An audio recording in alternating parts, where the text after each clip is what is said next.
Broadcasting from the business capital of the world, this is the Podcast Business News Network.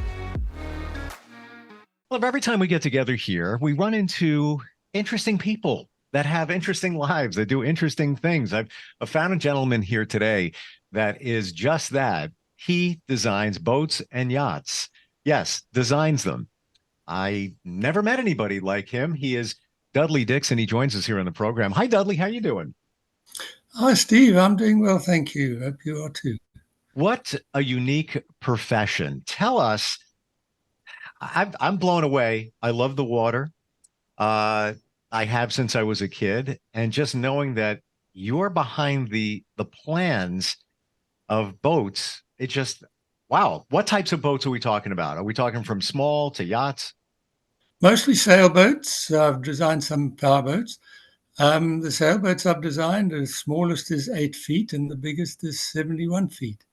So it's a good range. And Wow. I've been asked to design much bigger boats, but I don't want to get into that market. You end up spending too much time on one project, and I like to move on. You design a project, it's interesting, and then you move on to the next one. When you're designing, does that encompass everything from the electronics to the aspects of making it comfortable, right down to the hull and everything else? I design the structure of the boat, the shape of the boat, interior, the sailing rig or the powering. If it's a power boat. I don't like to get involved in electrics and electronics. Well, for a start, the electronics is a market that is developing so fast that you need to have specialist information on it. And electrics, I know that I'll get a shock if I stick my finger in a socket, but I don't know a lot more than that about it. So I prefer to leave the electronics and electrics with the specialists. Plumbing is fairly basic, and there are plenty of books about it for where people can follow. And everybody's got their own ideas about how they want to do their plumbing. So I leave it to them to find that in books rather than me trying to put it on drawings. Unless there's something special about it, I've got some designs which use water ballast as they lightweight racing boats which will sail generally with one or two crew. You haven't got crew weight that you can move around to get stability in the boat, so you use water ballast. And those water ballast systems are fairly specialized, so I produce drawings for those, but I don't do drawings for the toilets and the kitchen, the galley sinks and so on. Wow, your electronics is my plumbing because I love electronics and electricity. Plumbing, not my thing, but it's interesting where no matter what in our lifetime, we'll always need plumbers and people to design boats as well. It's almost like a lost art, a lost craft in terms of what you do. Yeah, there are not a lot of us around. I'm from South Africa, and there were 5 of us, I think, in the whole country. Here in the States, I think I'm the only sailboat designer in Hampton Roads, which is southern Chesapeake area. Wow. Um, I want to get back to the design and what goes into it, but I want to focus on your journey here. Now, you started in South Africa. Tell me the beginning and also all the sailing that you've done. Well, the beginning is that I grew up on the family property. My grandfather had a very nice property on the side of Cape Town's biggest sailing lake. And my family lived there with my grandparents in their house. And we were literally right on the side of the lake. So I grew up with boats. My father was provincial champion in Flying Dutchman class racing sailboats, and he had that was sailing as crew with somebody else, and he had his own boats. These boats were very fast, and I grew up sailing very fast with my father, so that bug bit me, and I don't like to sail slowly, so I generally design faster sailboats rather than heavy clunkers. Um, I was building a 36-foot plywood boat from a Dutch designer. And that got me interested in boat design. So I started studying by correspondence with an American design school, West Lawn School of Yacht Design. And while I was doing that, I entered my first complete design in a design competition here in the States, and I won the competition. And that got me my first client, who was actually a friend who wanted a steel cruising sailboat. So I designed that for him, and then it's all grown from there. It sort of developed a life of its own. Um, there were always commissions waiting in line for me to work on, but most of them have been for amateur builders, for people to build for themselves. So that's my main market. Wow. So did I hear this right? That you learned a lot of this through a mail correspondence course? Yes, yes, and this was in the 1970s when I would mail off a course paper, and it would be 6 weeks before I'd get the results back. So it was very, very slow and tedious. Now everything is done by email, and the students can send off their drawings by email as PDFs or as AutoCAD drawings, and they can have their results back as soon as the school can deal with them. Wow. How many boats have you designed in your lifetime? Not that many. I do a lot of detailing, so the design work goes fairly slow. I work by myself. Um, I had in the past, I've had staff at times. Some of them were good, some of them were not so good. But I came to the conclusion in the end that I'm really an individualist, and what I want on the drawings must be on the drawings, and that sometimes leads to sort of bad feeling with somebody who wants to draw something different. So I cut it down in the end to just myself, and my wife does the bookkeeping and the order processing and so on. But I do all the pictures, I do all the web work. My wife does the printing of drawings. Wow. It's so nice. It's a collaborative effort between you and your wife. What's the most important thing or the starting point when you're going to design a boat or a yacht? The most important is to know boats, and you don't get to know boats by looking at them from the shore. You get to know boats by sailing on them, by experiencing boats of all types, and getting to understand how they move, why they move the way that they do, particularly if you're in rough water conditions. You've got to know what kind of boat is going to carry on sailing well and what kind of boat is going to get stopped by lumpy waves. You learn that by sailing in those conditions. And in Cape Town is known, well, one of the names for the Cape Town area is Cape of Storms. And if you don't know how to sail in 25, 35 knots of wind and lumpy seas, then you're going to miss out on some of the best sailing. In Table Bay, you can go straight out of the harbour into 25, 30-foot ocean swells, sometimes even bigger. Mm. And they're a lot of fun to sail in. But when you're in Cape Town, you can go out and sail in that for a day, and then you go back into harbour. But I've done 4 Cape to Rio races, or 3 Cape to Rio races, and 1 double-handed return from Rio to Cape Town. You can't get away from the storms. Those storms are going to catch you, and you've got to know how to handle the boat in those conditions. And as a designer, it's good experience to understand why your boat is moving well or your boat isn't moving well, either from the point of view of having the sail set correctly or just from the shape of the boat. Take us through a journey. What the most challenging situation you've been in the water? What was that like? Well, That was in 2014. We were actually setting out in. I no longer owned this boat, but it was a boat that I'd built. I designed it. I built it. I built it in my back garden in Cape Town. We were setting off on the Cape to Rio race 2014, and there was a monster storm that came through. And as we were coming out of the back of the storm, we lost our rudder.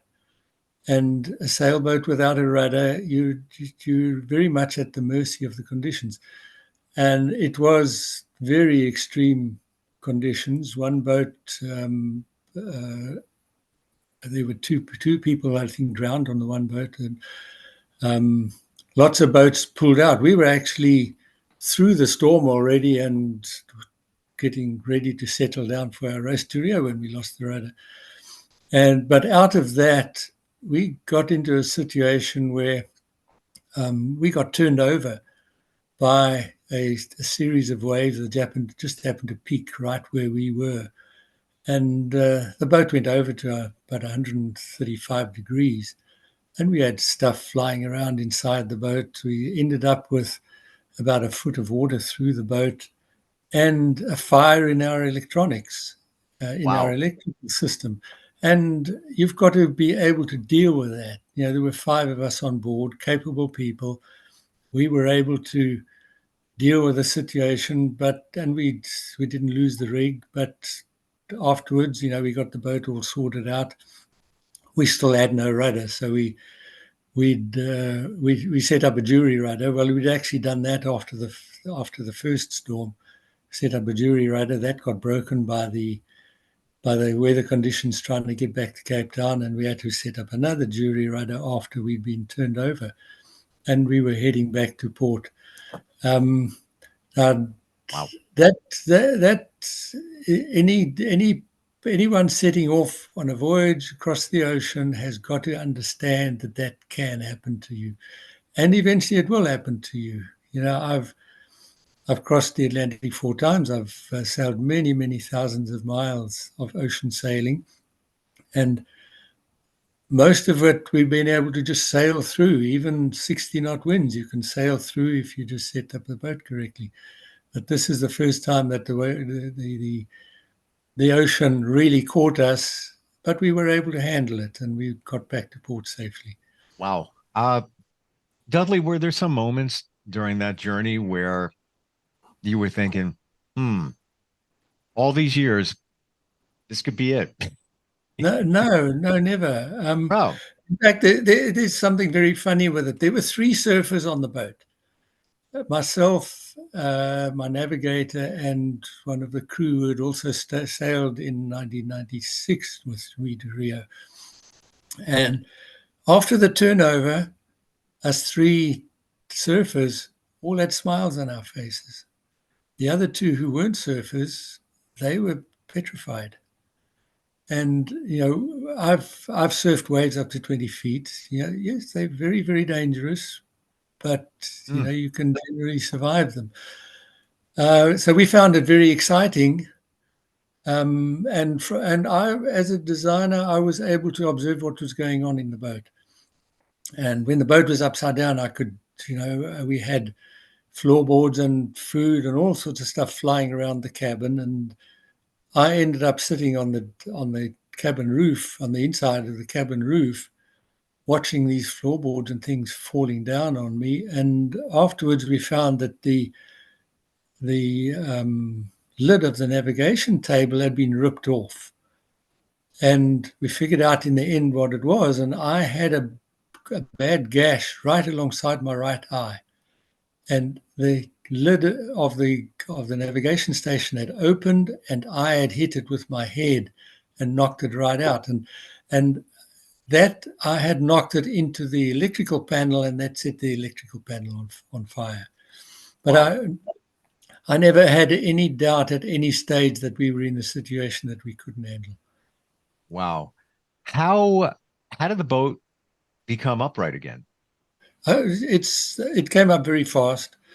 It's designed to have a lot of stability it's a lightweight racing boat, so it's got half the weight of the boat, half the entire weight of the boat is in the keel hanging underneath it.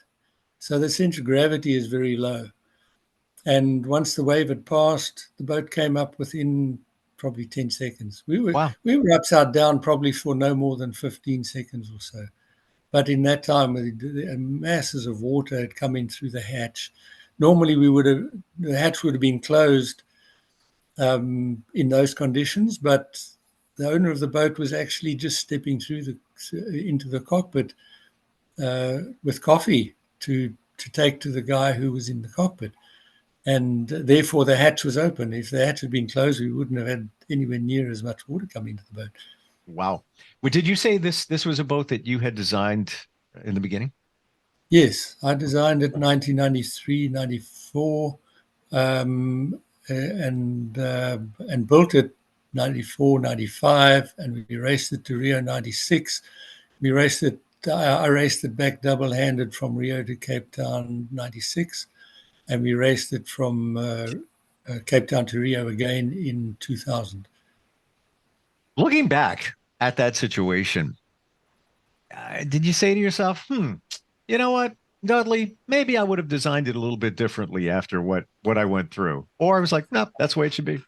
No, well, it was a prototype, and on the first race to Rio and back, I found that the rudder had distorted slightly, and I hadn't fiberglassed the rudder. It was a strongly designed and built rudder, but I hadn't fiberglassed it, and it distorted slightly. So when I got back, I reshaped it, and I fiberglassed it below the pintles being the hinges that it turns on the transom of the boat. I didn't glass it above that level, and where that rudder was on the boat for 20 years, and it lasted. But when it broke right there at the top of the fiberglass. Wow. So if I'd glassed it all the way to the top, it probably wouldn't have broken. But the drawings for that rudder now show fiberglass throughout the whole rudder. Interesting. I feel like I was on the water with you the way you tell that story, and just the visuals of the boat turning. And what would have been the worst case scenario in returning the boat, getting back to, could you Mayday? Could you, we did, because our electrics all went out. We didn't actually Mayday. We sent out what's called a pan-pan. Pan-pan is a warning message to anybody else who can hear you, because we had no means of power, or we had no means of navigation. Let me put it that way, because we had no rudder until the weather was going to settle down enough for us to make another jury rudder. So we sent out this pan-pan message to Cape Town Radio, and said, just please warn all shipping that we are in, and we gave them our exact position and said, just warn them that we are not able to maneuver out of the way of ships. And then that was how we left it. But the South African Navy had a ship out there looking for boats that were in trouble because the storm was so bad. And we were the first ones that they found. This was in heavy rain. And because we'd sent out this message and they knew where we were, they found us and they said, what can we do to help you? And we said, we actually don't need any help. We're just waiting for the weather to settle so we can make a new rudder, and then we'll motor home. They said, there are other boats in much worse trouble than us. Please go and take care of them. And if after you've done that, if you're able, then we'd welcome you to come back. We'd love you to come back and bring us that coffee. Bring us that coffee. No, we had the hot coffee.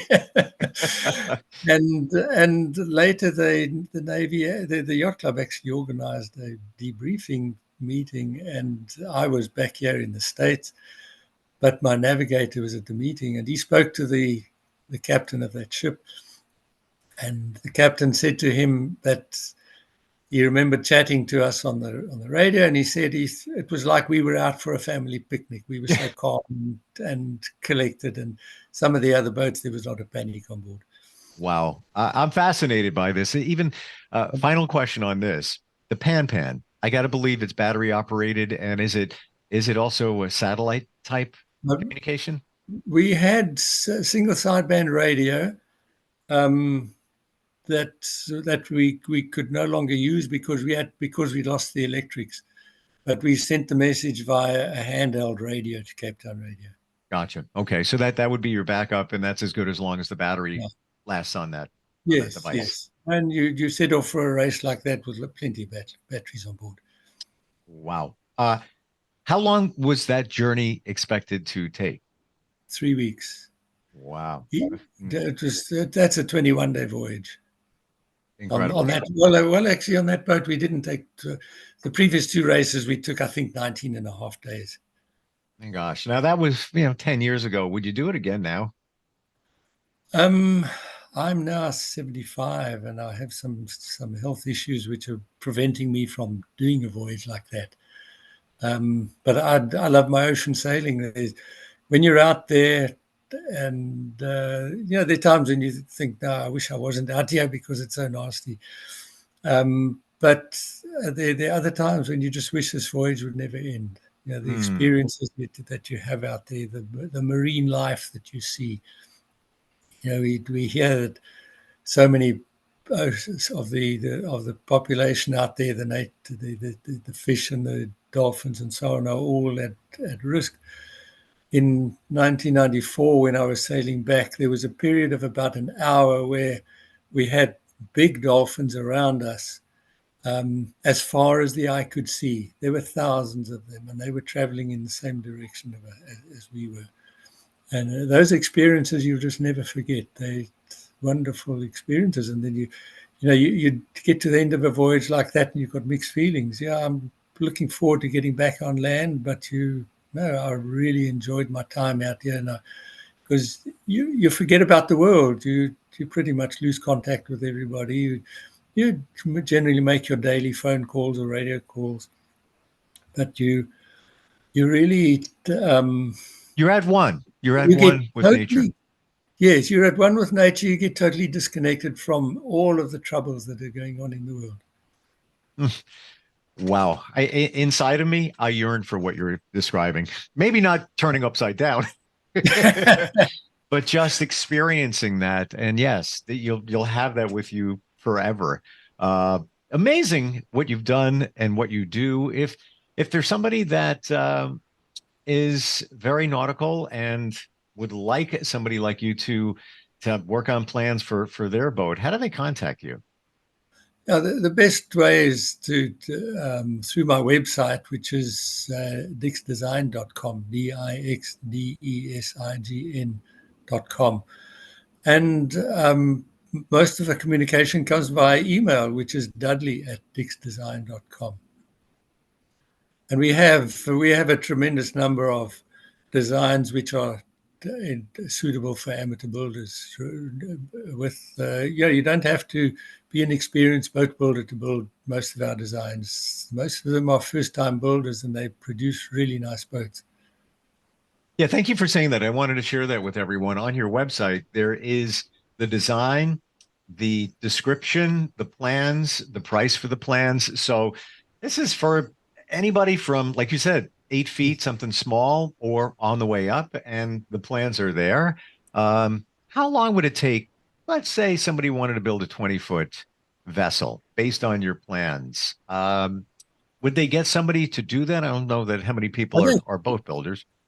Yeah, they can. Most of my boats are for wood construction, and there's along the East Coast there are a lot of boat builders.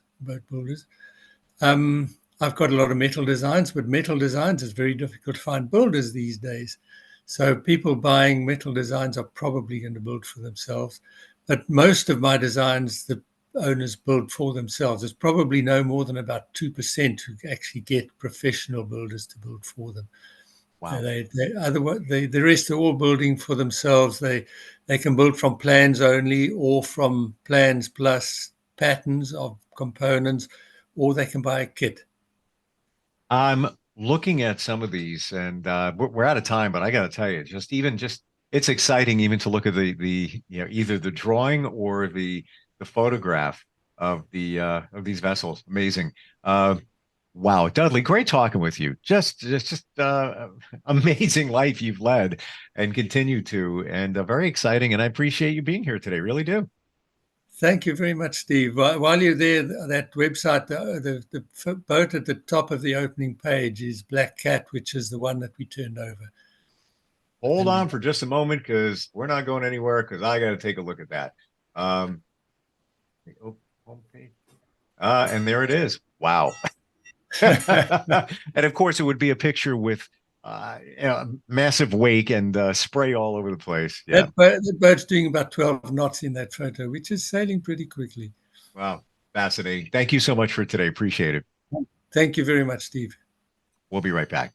Are you looking for even more of the podcasts and hosts that you love? The Podcast Business News Network is proud to announce that you now have even more ways to listen live. Check out the MyTuner Radio, online radio box, and Simple Radio apps on iOS and Android, or find us online. Search for Business News Network on mytuner-radio.com, or search Podcast Business News Network on streama.com and onlineradiobox.com/US. Take your podcast on the go and don't miss a minute of the action.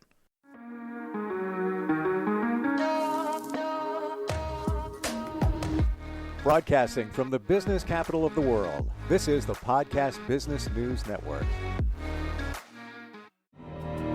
For nearly 2,000 severely injured veterans, everyday life has become filled with barriers. Day-to-day simple tasks can become pretty daunting. I have to carry my chair up 2 flights of steps or have somebody do it for me. What scares me the most is just the falling. When I'm struggling with my house, I think, to have that one great barrier just knocked down, it's crucial.